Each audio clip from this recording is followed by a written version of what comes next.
Okay mga bro, magandang araw. Welcome back na naman sa ating mga video patungkol na naman sa mga mini chainsaw mga bro. Ayan, ngayon naman mga bro ay tuturuan ko kayo kung paano magpalit ng bagong karburador sa ating mini chainsaw. Ayan o. Pero bago yan mga bro ay kung bago ka sa aking channel ay huwag kalimutang mag-like and share, subscribe at pakihit na rin ang notification bell para ma-update kayo sa mga bagong video ni Laritech. Okay, so pero bago yan mga bro ay isang maikling intro muna.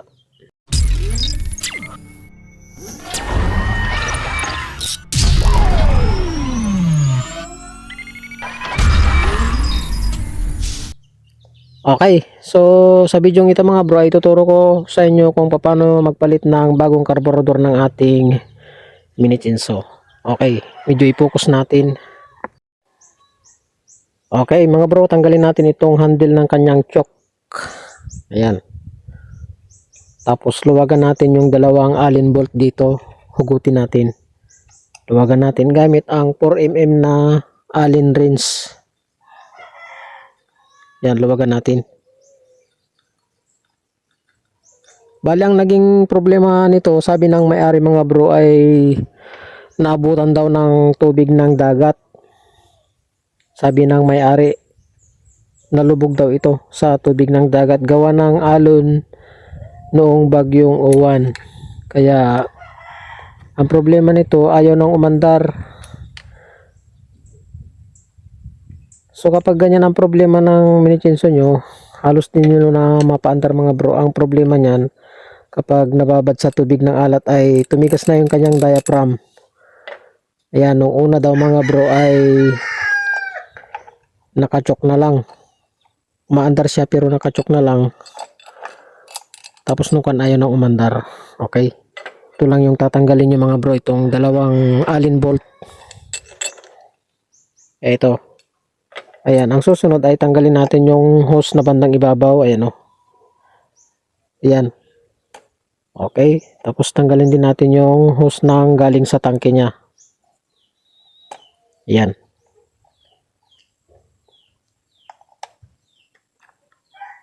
Okay, natanggal na natin mga bro. Kunin natin yung pamalit natin. Bali ito yung pamalit natin mga bro. Yan, in-order natin sa online. Okay.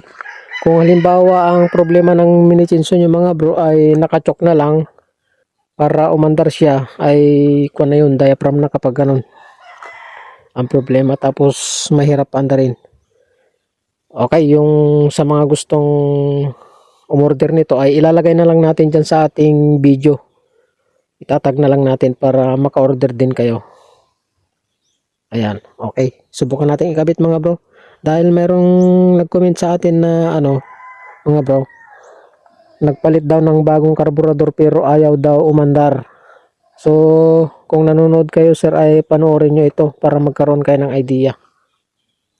Okay, wag na ninyong gagalawin ito mga bro dahil naka-timing na, tiniming na ng manufacturer ito. Ayan, ikabit nyo na lang. Titingnan natin kung mapapaandar natin. So, kabit natin mga bro. Okay, ilagay natin yung tangke ng gasolina. Ito. Yan, tapos talagay natin yung hose. Ito yung niya. Kapag nakachok ka, nagda-divert yung gasolina doon. Okay, lagay natin yung dalawang allen bolt.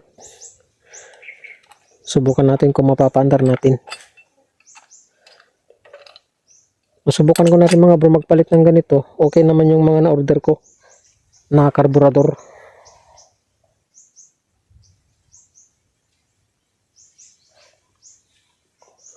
Okay, lagay natin to. Depensa niya ito sa vibration. Meron siyang rubber. Okay, higpitan na natin. Para matesting natin mga bro.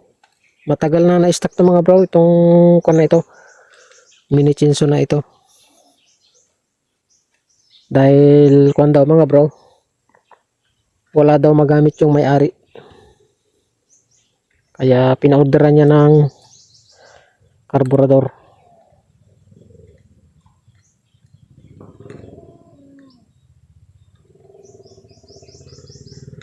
Ayaw lumubog. Baka hindi nakatapat yung ano niya. Duwagan muna natin ng kaunti ito. Yan. Baka hindi nakatapat yung ano niya, butas niya. Okay. Yun, lumubog na.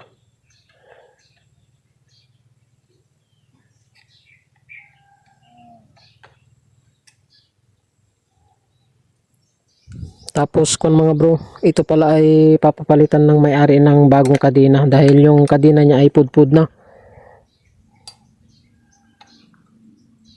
Yan.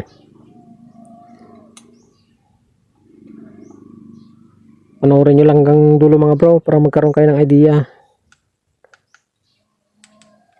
Yan, wag nyong gagalawin yung dalawang adjasa na yun.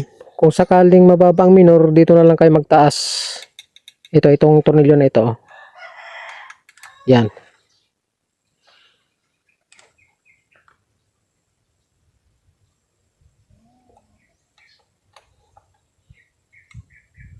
Yan. Huwag nyong ganong higpitan mga bro, baka malustred.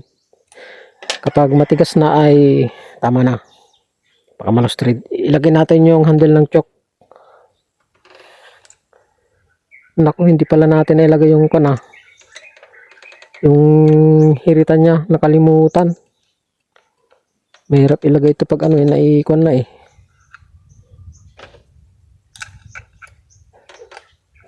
Subukan natin, baka sakaling mailagay natin.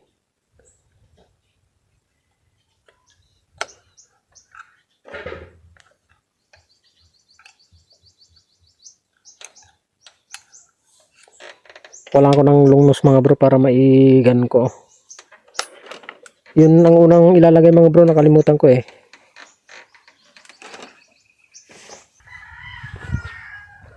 Okay, ito yung lungnos natin. Subukan natin kung maikabit natin. Ayun.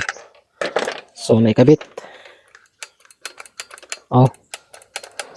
Okay, ilagay natin yung handle ng choke. Ayan.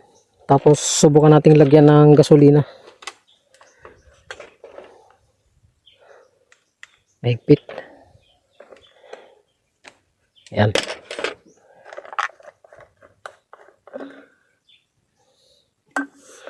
Walang gasolina. So ito, lagyan natin. Unleaded.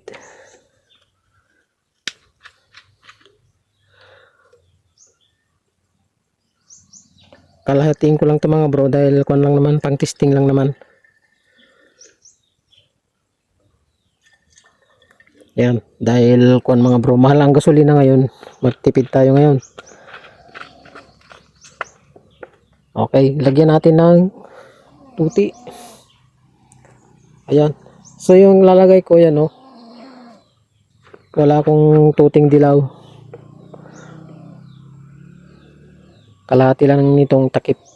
Pampadulas niya.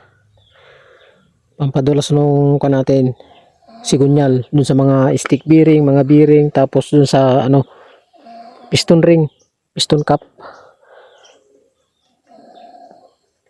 Tapos dun sa kanyang ano mga pin. Okay, subukan nating pandarin mga bro dito sa lupa para ano. Sigurado minsan kapag ganyang bagong karburador ay mahirap pandarin. Ayan. So dito, okay.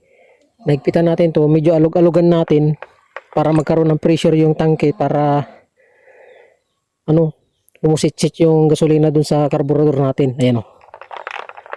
Pumugsit sabi sa Ilocano. Okay. I-choke natin mga bro. Ay naka-choke na siya. Tanggalin natin ito baka tumalsik. Ay subukan nating pandarin.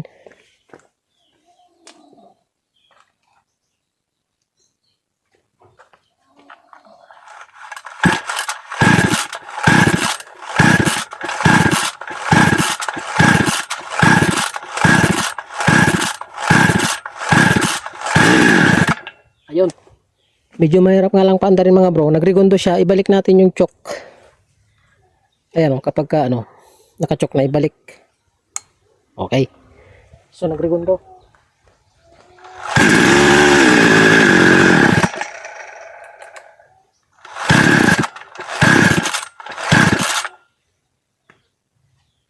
So mukhang mababa yung minor, medyo itaas natin mga bro.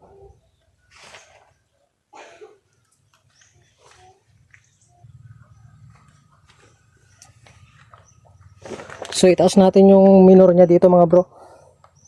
Hindi baling medyo mataas yung minor. Kapag dire-diretso na yung under niya, saka natin timplahin yung minor niya. Yan.